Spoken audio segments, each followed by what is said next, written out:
শিলিগুড়ির কবি,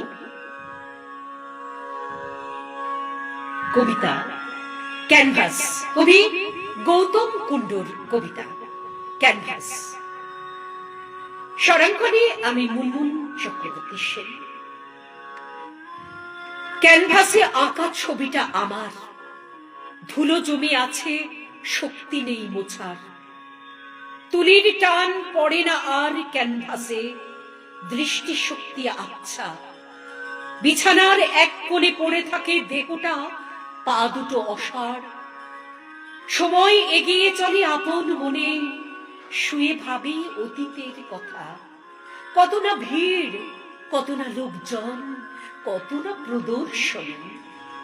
আজ চারিদিকে বিষণ্ণ শূন্যতা, হয়তোবা একদিন মৃত্যুর পর উন্মোচন হবে আমার প্রতিকৃতির।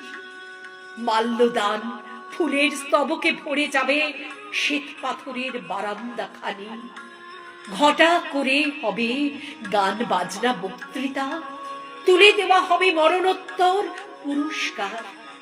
বলা হবে বিশিষ্ট চিত্রশিল্পীর মৃত্যুতে শোকাহত সমগ্র ভারতবাসী।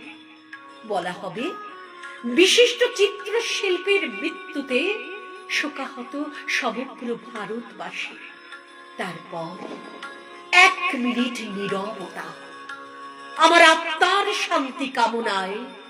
তিলে তিলে মরে অন্ধকার ঘরে সেই দিনটির জন্য অপেক্ষা করে থাকি। মৃত্যুর পর অমরত্ব পাবার আশায় তিলে তিলে মরে অন্ধকার ঘরে সেই দিনটির জন্য অপেক্ষা করে থাকি। মৃত্যুর পর অমরত্ব পাবার আশায়, অমরত্ব পাবার আশায়।